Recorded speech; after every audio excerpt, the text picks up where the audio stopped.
Bonjour à tous.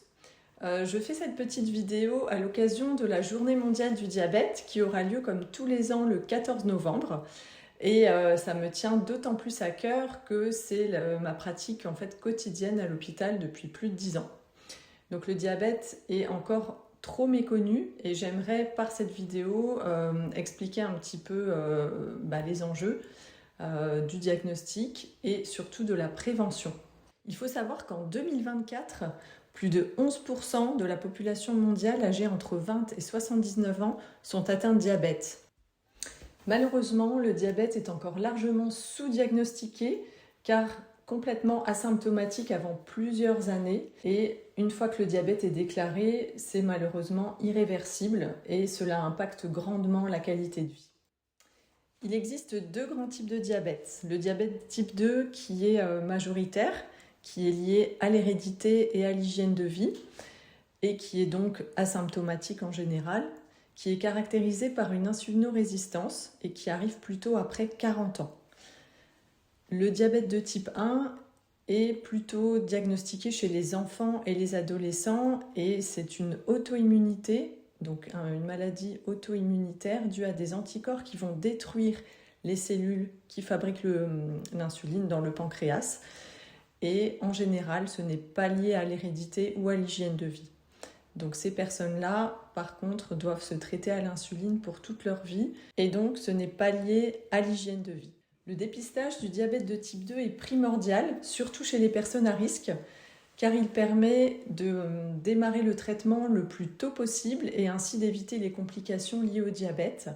Et il se fait simplement par une prise de sang à jeun ou par une prise de glycémie capillaire au bout du doigt, une simple piqûre au bout du doigt avec un appareil à glycémie, ce qui permet de diagnostiquer le diabète par 2 mesures consécutives à jeun avec un résultat supérieur à 1,26 g ou 2 g à n'importe quel moment de la journée.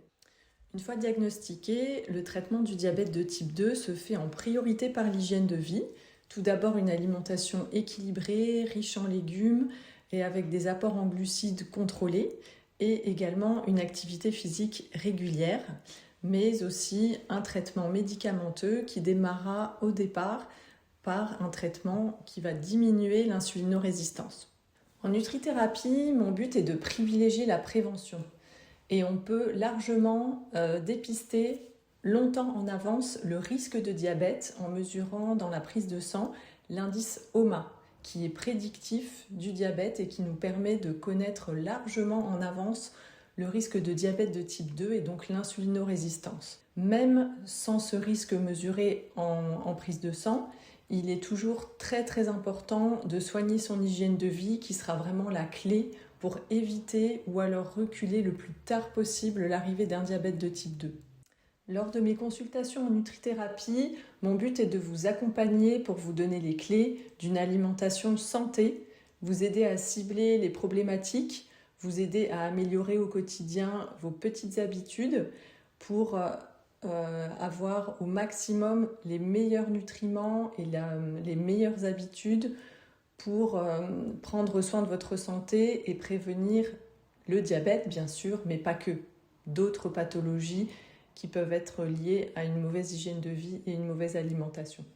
Il n'est pas évident de faire ces changements alimentaires seul, donc n'hésitez pas à vous entourer de professionnels de santé et notamment de venir en consultation de nutrithérapie où je pourrais vraiment vous aider à cibler vos besoins et à compléter si nécessaire par des compléments alimentaires qui peuvent travailler sur plusieurs problématiques.